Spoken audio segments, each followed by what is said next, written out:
আচ্ছা, আমাদের মস্তিষ্ককে আরও ভালো, আরও উন্নত করা যায় কিভাবে? আজ আমরা ঠিক এই বিষয়টা নিয়েই কথা বলব।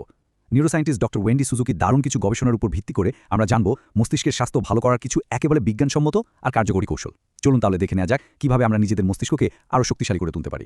একবার ভেবে দেখুন তো, এই যে আমাদের সবার মাথার ভেতরে যে জিনিসটা আছে, আমাদের মস্তিষ্ক, সেটাই নাকি মানবজাতির জানা সবচেয়ে জটিল একটা কাঠামো।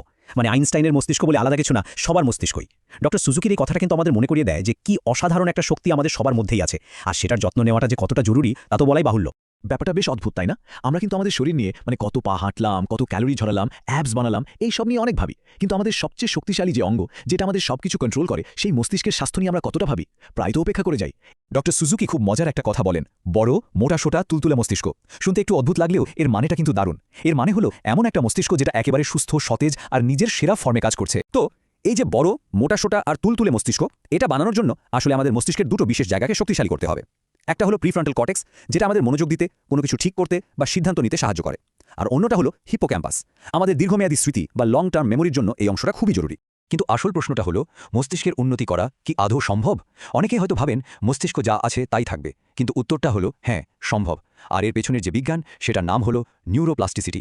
মানে আমাদের মস্তিষ্কের নিজেকে বদলানোর এক অসাধারণ ক্ষমতা আছে। সহজ করে বললে আমাদের মস্তিষ্ক কিন্তু পাথরের মতো শক্ত আর স্থির কিছু না। এটা সারা জীবন ধরেই বদলাতে পারে, নতুন করে নিজেকে সাজাতে পারে। এই যে অসাধারণ ক্ষমতা, একেই বলে ব্রেন প্লাস্টিসিটি বা মস্তিষ্কের নমনীয়তা। আর সবচেয়ে বড় কথা হলো, এর মানে দাঁড়ায় যে কোনো বয়সে কিন্তু মস্তিষ্কের উন্নতি করা সম্ভব। এর একটা দারুণ প্রমাণ আছে। ধরুন 60-এর দশকের একটা বিখ্যাত গবেষণা, এটাকে বলা হয় ইঁদুরের জন্য ডিজনিল্যান্ড। সেখানে দেখা গিয়েছিল যে ইঁদুরগুলোকে একটা মজার পরিবেশে রাখা হয়েছিল, যেখানে অনেক খেলনা ছিল, অন্যদের সাথে মেশার সুযোগ ছিল। তাদের মস্তিষ্কের বাইরের স্তরটা, মানে কর্টেক্স, সেই ইঁদুরগুলোর চেয়ে মোটা হয়ে গিয়েছিল, যাদেরকে একটা খালি খাঁচায় রাখা হয়েছিল। দারুণ না ব্যাপারটা? আচ্ছা, ইঁদুরের কথা তো হলো, কিন্তু মানুষের ক্ষেত্রে কি হয়?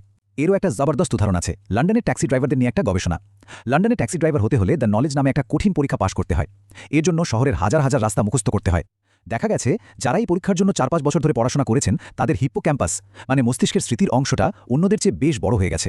তার মানে শেখার ফলে শুধু জ্ঞানই বাড়ে না, মস্তিষ্কের গঠনও বদলে যায়। তাহলে প্রশ্ন হলো, মস্তিষ্ককে উন্নত করার সবচেয়ে কার্যকর উপায়টা কি? ডক্টর সুজুকির গবেষণা বলছে উত্তরটা খুবই সহজ, ব্যায়াম। উনি তো মজা করে বলেন, ব্যায়াম হলো মস্তিষ্কের জন্য মিরাকেল গ্রো, মানে গাছের আশ্চর্য সারের মতো। ব্যাপারটা কিভাবে কাজ করে? খুব সহজ, 3টে ধাপ। প্রথমত, শরীরটাকে নাড়াচাড়া করতে হবে, মানে যে কোনো অ্যারোবিক ব্যায়াম, যাতে হার্ট রেট একটু বাড়ে। এর ফলে কি হয়? আমাদের মস্তিষ্ক থেকে কিছু দারুণ নিউরোকেমিক্যাল আর গ্রোথ ফ্যাক্টর বেরোয়। ডক্টর সুজুকি এটাকে বলেন একটা কেমিক্যাল বাবল বাথের মতো। আর এর ফাইনাল রেজাল্ট, আমাদের হিপোক্যাম্পাসে মানে স্মৃতির কেন্দ্রে একেবারে নতুন ব্রেন সেল তৈরি হয়।